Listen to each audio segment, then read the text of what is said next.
Ito na naman ang ating pinakabagong haircut tutorial, tinatawag nating Pinoy Mullet. Ayan, so pagkatapos natin maipon ang kanyang top hair, gumamit po ako ng guard 1.5 close. Ayan, so parang bubuksan lang po natin ang kanyang mula sa patilya, paangat konti. Ayan, sa taas ng kanyang tainga, papunta sa taas. Ayun, parang ganun lang. So, side by side, same po 1.5 guard. Ayan, para magawa natin ang magandang taper para sa kanyang mullet. Ayan. So, pagkatapos nun, i-trim natin, tanggalin natin yung nakausling buhok sa taas ng dinaanan ng guard 1.5. Ayan, i-trim po natin ng ganyan para makuha natin yung target nating mullet. So, ibabagay lang po natin kung anong magandang mullet para sa kanya. Ayan. So, side by side po, ganun po ang ating gawin.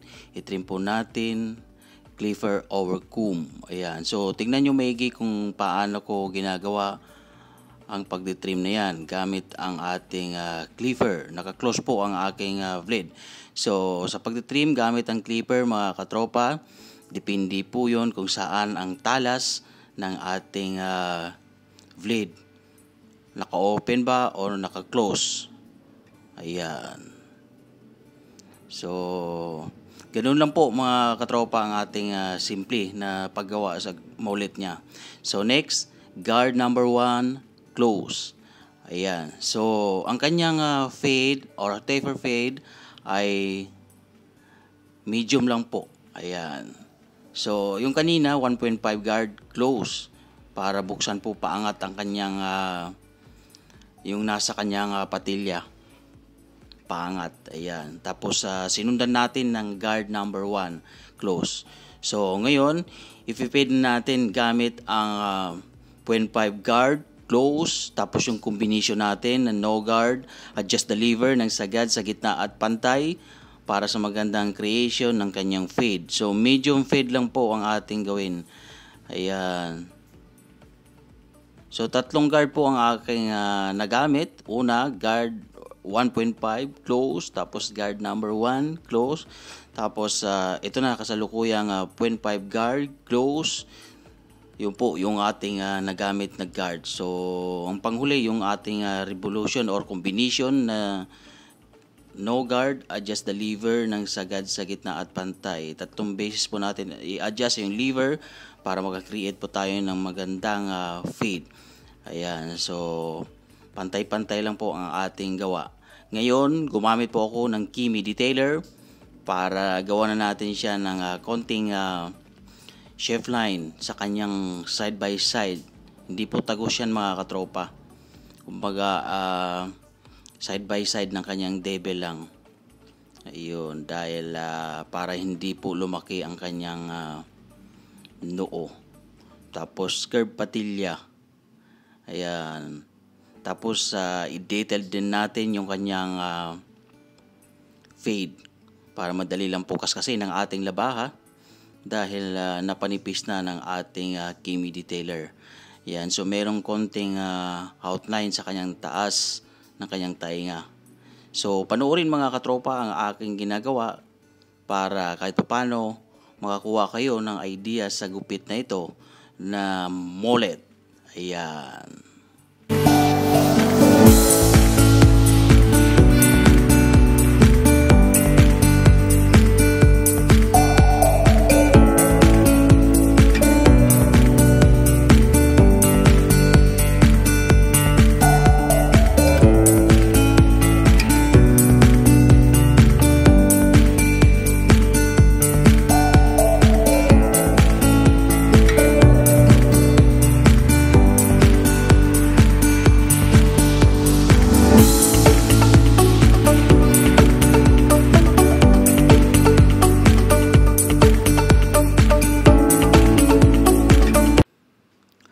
At ngayon, gawan po natin siya ng design. Ayan. Dito banda sa right side para dagdag angas para sa kanyang mullet. So itong design na ito mga katropa ay order niya po na lagyan ng design para yun po ang ating gawin dahil yun ang order niya para sa atin. So sariling likha kung paano gumawa ng design para sa kanyang mullet. Ayan, so sinimplihan lang po natin para kahit papaano ay masunod ang kanilang mga gusto. So ang mga style sa gupit mga katropa ay okay lang yan dahil tumutubo naman, hindi naman yan kumbaga stable na mga art dahil hair art lang po yan, hindi po siya hair tattoo. Kumbaga tatong-tato na yung permanent, kumbaga ito ay temporary lang po. Kumbaga buhok, hair tattoo lang po kumbaga. Ayan. Kumbaga nabubura. Ayun. So passion lang talaga. So ngayon ahit na po tayo. Bago po ahitin yan, isprayan ng tubig para lumambot yung buhok. Ayan, laging tandahan mga katropa, gumamit ng bagong blade para matalas at perfect line. Ayan, sundan lang po natin yung ginawa nating pattern para hindi na ma-damage at hindi maligaw sa ating inaahit dahil abang na ang ating ginawang pattern. Ayan, ahitin po natin ng pulido para angas na angas ang kanyang gupit at malinis tignan. So panoorin ang aking pag-ahit hanggang matapos. Kahit papano makakuha po kayo ng idea sa gupit na ito.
Pagkatapos natin ahitin, gumamit po ako uli ng 0.5 guard, close, tapos yung combination natin para burahin yung mga nakikita natin mangitim-itim sa kanyang upper fade. Ayan, para maganda tignan yung transition mula sa fade paangat. Ayan, kabilaan kung saan nakikita natin pwede pang gamitan ng 0.5 guard. At saka yung combination natin ay gamitin po natin or gawin natin para sa ikaangas ng kanyang gupit. Ayan, so gumamit din ako uli ng Kimi Detailer para i-detail at ayusin ang kanyang side by side kung saan tayo gumawa para mas malinis tignan ang ating gawa at ang kanyang gupit. Ayan, so ganun lang po ang paggugupit mga katropa. Dapat madiskarte para gumanda ang kanilang gupit. Dahil minsan yung mga customer natin hindi namang maganda ang kanilang buhok at shape ng kanilang ulo. Kaya nasa gawa po yan mga katropa. At ngayon, gumamit po ako ng gunting para ayusin ang side by side, scissor over comb, kung saan nakikita natin pwede paggamitan ng ating gunting, kaya gawin po natin para sa ikaangas ng kanyang gupit. Ayan, so side by side po ang ating gawa ngayon gamit ang gunting para pulido tingnan ang kanyang gupit. Ayan, so talagang diskarte lang mga katropa, dahil halos sa kanyang gupit ay side by side lang ng kanyang tainga ang ating maraming ginawa. Ayan. So ngayon panoorin po ang aking pag-trim sa kanyang top hair hanggang likod. Kung ano ang diskarte natin dito, panoorin nyo mga katropa ang ating diskarte sa pagtitrim. Ayan.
Ayan, so papatapos na po ang ating pagtitrim. So tuloy-tuloy lang sa panood mga katropa hanggang matapos para buong-buo nyo makita ang ating gupit ngayon.